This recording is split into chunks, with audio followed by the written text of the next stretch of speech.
तो जी अस्सलाम वालेकुम। तो कैसे हैं आप सब लोग। आज जुम्मा का दिन था तो आपका भाई चमकता धमकता अपने चाचू के साथ निकलता हूँ शॉप पर।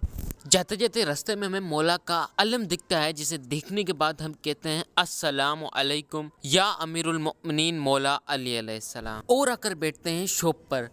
अब वक्त हो जाता है नमाज जुम्मा का। नमाज के लिए वजू करते हैं और चले जाते हैं ऊपर।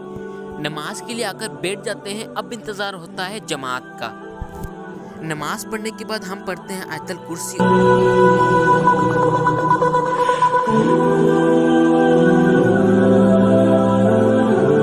भाई साहब, जैसे ही हम वापसी आते हैं, मेरा चाचू को तो आप देख ही सकते हैं जो ऑयल ट्यूनिंग करवा के आया होता है अपने आप की। तो यार ये देखिए, ये मेरे चाचू की दुकान बन रही है, आप देख ही सकते हैं। अभी इसका सारा सामान हमें अपनी दुकान पर रखना पड़ेगा। तो यार ये देखें, इसका आधा ही सामान सिर्फ आया है। अभी इसका आधा सामान और रहता है जो हमारी ही शॉप पर रखा जाएगा। तो यार उस दुकान का थोड़ा थोड़ा सामान करके हम अपनी शॉप पर रखते रहते हैं। तो यार ये देखें, मेरे चाचू के साथ वाली दुकान जो नई बन रही है, इसी वजह से हमें अपनी भी दुकान नई बनवानी पड़ रही है। तो यार ये देखें, पूरी मस्जिद खाली। तो यार मस्जिद खाली नहीं है, मैंने नमाज देर से अदा की है, इसलिए सारे के सारे जा चुके हैं। तो यार नमाज पढ़कर वापस चलते हैं और चप्पल पहनते हैं और निकलते हैं शॉप की जाने। तो नमाज असर मैंने देर से अदा की थी, तो जल्द ही नमाज मगरिब का भी टाइम हो जाता है। तो नमाज मगरिब के लिए भी मैं लेट पहुंचता हूं और नमाज अदा करते हैं। तो नमाज अदा करने के बाद मैं निकल जाता हूं मस्जिद से शॉप की जानिब। शॉप पर जाते जाते मुझे ये मेरा कज़न मिलता है, जो मुझे कहता है कि भाई आज आना, कुछ देर गपशप लगाएंगे घर पे। मैंने भी कहा ठीक है भाई साहब। तो यार पहुंच जाते हैं शॉप पर और शॉप बंद कर लेते हैं।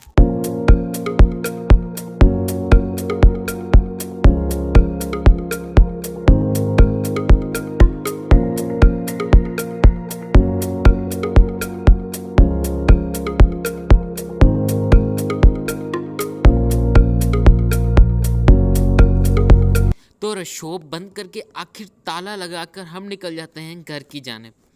तो यार आज जुम्मे का दिन था, लेकिन मैंने बहुत ही काम किया, जिस वजह से मैं बहुत ही थक जाता हूँ। आपसे घर जाकर मिलता हूँ। तो जैसे ही घर पहुँचते हैं, पहले तो एक लंबी नींद ले लेते हैं।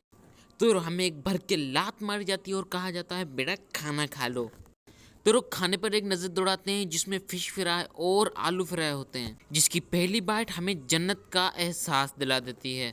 तो यार फिश ने तो मुझे अपनी नानी याद दिला दी। इतनी तीखी थी क्या ही बताऊं। तो यार ये देखे मेरा स्केटबोर्ड, जिसे मैंने 2 साल पहले लिया था। इसे मैंने अपनी जल्दबाजी में ले तो लिया, लेकिन मैंने इसे कभी भी रोड पर नहीं चलाया, क्योंकि दोस्तों माशाल्लाह से हमारा पाकिस्तान के रोड ही ऐसे हैं जो ये वहाँ चल ही नहीं सकता। तो इस बेचारे को हम 2 साल से इसी आस पर रखे बैठे हैं कि कभी इसे भी हम चलाएंगे। फिर यहाँ मैं अपने दुखों में डूबा हुआ होता हूँ, तब तक अजान हो जाती है और पढ़ लेते हैं इशा की नमाज।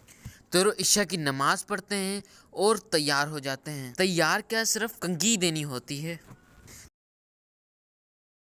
आप कह रहे हैं ओ भाई कहाँ। तो मैं आपको बताता चलूं, फ्लैश बैक में जाके चेक करें, मेरे कजन ने मुझे बुलाया था कि आए भाई थोड़ी देर गपशप लगाएंगे। तो यार मैं वहीं जा रहा हूँ अपने कजन के पास। तो जाते जाते रास्ते में मुझे मेरा दूसरा कजन भी मिल जाता है, जो वहीं जा रहा होता है, जिसे हम अपने साथ लेते हैं और निकल पड़ते हैं वहीं अपने कजन के पास। यहाँ हम जैसे ही पहुँचते हैं, हमें ये सारी पलटून दिखाई देती है। तो भाई सबसे सलाम कर हम बैठ जाते हैं। तो यार बात करते करते इतना वक्त हो जाता है, पता ही नहीं चलता। अब निकल जाते हैं हम घर की जान अपने इस कज़न के साथ। तो इसी के साथ आज के व्लॉग एंड करते हैं। उम्मीद करते हैं आपको आज का व्लॉग पसंद होगा। मिलते हैं किसी अच्छे व्लॉग के साथ, तब तक के लिए अल्लाह हाफिज।